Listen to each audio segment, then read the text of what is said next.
एक एडवाइजरी निकाली है। जिन्होंने कोटा वाला प्रश्न किया था वो आज तक के न्यूज रिपोर्टर थे, वो हमें अवगत करा रहे थे कि 16 साल से नीचे की जो भी बच्चे हैं वो कोचिंग सेंटर में अभी उनका एडमिशन नहीं होगा, क्योंकि छोटे बच्चे हैं, पढ़ाई का इतना दबाव हो जाता है कि वो ऐसी हरकत कर लेते हैं। तो अगर करते हैं कोई कोचिंग सेंटर उनका एडमिशन करता है तो 1 लाख तक का जुर्माना होगा, और एकदम बैन कर दिया भारत सरकार ने कि 16 साल से नीचे अपने माता पिता के साथ में सहयोग में रह के ही पढ़ाई से। और अध्यात्म की भी शिक्षा का विधान जो अपने यहाँ 2 अधिकारी आए थे, मंत्री, हमारी उच्च शिक्षा मंत्री और माध्यम, इन दोनों से यही प्रार्थना की थी कि हमारी नवीन पीढ़ी को बचाया जाए उनकी शिक्षा में। तो हमें लगता है कि अगर विद्यालयों में थोड़ी देर के लिए ये आध्यात्मिक शिक्षा दी जाए तो बहुत परिवर्तन हो। हमारी तो एक वृंदावन की निष्ठा है और दूसरा शरीर अस्वस्थ है। नहीं तो हमारे मन में उमंग होती कि अगर हम हर स्कूल में जाकर और 10 मिनट समय मांगे और अपने बच्चों से मित्रवत बात करके उनको समझाएं तो बड़ा परिवर्तन हो। पर शरीर अस्वस्थ और धाम निष्ठा दोनों के कारण अब शरीर में किडनी फेल है तो इतनी सामर्थ्य नहीं रह गई कि जितना इससे पावर, फिर इसके बाद ये सब खत्म हो जाए पड़े। तो इसलिए हमें लगता है कि आप लोग ये सहयोग कीजिए, जो टीचर हैं, जो घर के बड़े गार्जियन हैं, वो ऐसा करें। अगर अपने घर के बच्चों से, प्यार में बहुत ताकत है। हमें ये थोड़ा कम अच्छा लगता है कि माता पिता अपने बच्चों की तरफ देखते नहीं, उनके चरित्र की तरफ नहीं देखते, उनकी समस्या को नहीं समझ रहे, उनकी बात को समझ नहीं रहे, और बच्चे माता पिता की अवहेलना कर रहे हैं। दोनों तरफ से त्रुटि हो रही।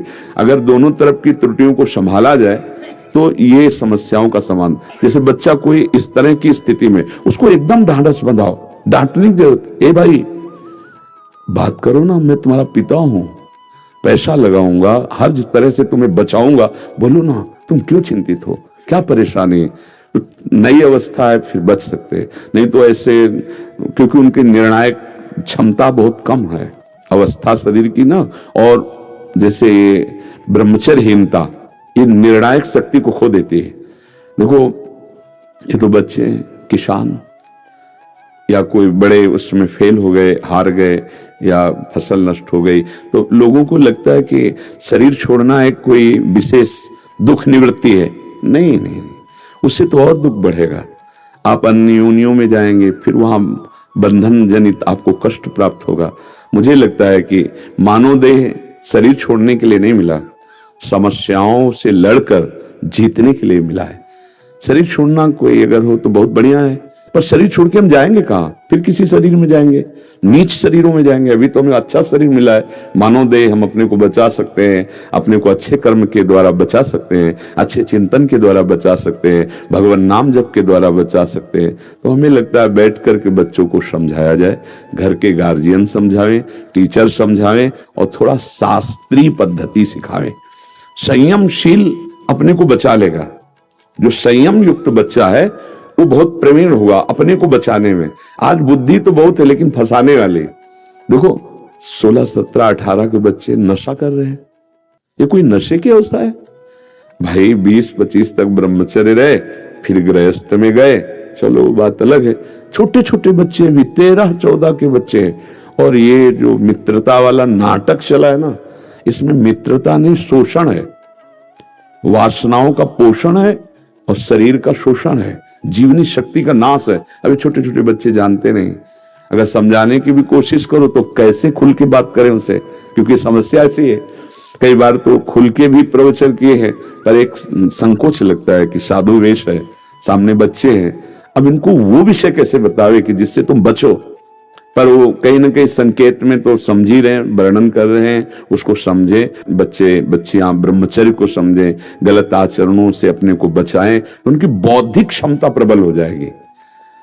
सही पूछो तो ये जब से मोबाइल चला तब से ज्यादा पतन शुरू हो गया नई पीढ़ी का। नहीं, गांव में हमने कभी ये सब चीजें नहीं देखी अपने जब बच्चापन में। मतलब इनकी तो कोई गुंजाइश ही नहीं थी प्रवेश के दिमाग में। खेलो खाओ, मतलब 12, 13, 14 वर्ष तक तो एकदम निर्विकार बच्चे रहते। आज 12 वर्ष का बच्चा आपको हर प्रश्न का उत्तर दे सकता है सांसारिक, क्योंकि मोबाइल है उसके पास। और ये दोस्ती जो बढ़ रही है, गर्लफ्रेंड बॉयफ्रेंड, ये जहर है हमारी समाज के लिए। पवित्रता और संयम, इस सब की होली है ये। मित्रता कहाँ? मित्र तो वही है जो अपने मित्र की रक्षा करे। आज मित्रता की जाती है उसके नाश के लिए, पतन के लिए।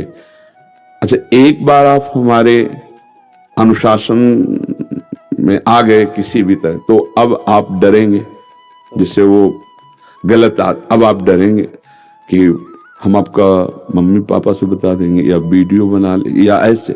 अब वो नए बच्चे क्या करते हैं कि डर जाते हैं।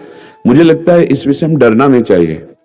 अपने गार्जियन से मिलकर अपनी गलती बता देनी चाहिए और उस समस्या, तो तुमको फिर वो जो टॉर्चर किया जा रहा है उससे बच जाओगे और वो सहयोगी हो जाएंगे। बच्चे इतनी हिम्मत नहीं रखते। अच्छा, घर के भी लोग हैं, इतना चढ़ बैठेंगे बच्चे के ऊपर कि वो डर जाएगा कि मैं अगर ऐसी बात कही तो वहां पता नहीं कुछ हो कि ना हो, ये मार डालेंगे, घर वाले हमें पीट देंगे, घर वाले हमें ऐसा। तो इस समय बहुत समझने की जरूरत है। अब जैसे एक पिता आए थे, उनका पुत्र कह रहा मुझे रुपए दो, मुझे ये करना है। वो कह रहे हम गरीब आदमी कहां से दे, तो अब नहीं दोगे तो फिर मैं ऐसा कर लूंगा। और वो घबरा रहा है। अब उसको समझाने की जरूरत है बच्चे को, और वो कर भी लेते हैं बच्चे। हमें लगता है आज हमारे समाज को शिक्षा की बहुत आवश्यकता है जो अध्यात्म से युक्त है। आधुनिक शिक्षा तो बहुत है, अध्यात्म शिक्षा विहीन जीवन इसी तरह का हो जाता है। तो आप और घर के गार्जियन और गुरुजन, टीचर, ये सब मिलकर हमारी नई पीढ़ी, क्योंकि इसी पीढ़ी में भारत का भविष्य छुपा हुआ है। इसी में अधिकारी कोई बनने वाला है, इसी में कोई एमएलए बनेगा, कोई मंत्री बनेगा, कोई राष्ट्र का बड़ा पदाधिकारी। ये बच्चों में ही तो होता है। कौन जाने कौन छुपा हुआ है। अगर उनके चरित्र पावन हैं तो हमारे देश में बहुत ही सेवा करेंगे, वो हमारे राष्ट्र को संभालेंगे, हमारे समाज को संभालेंगे।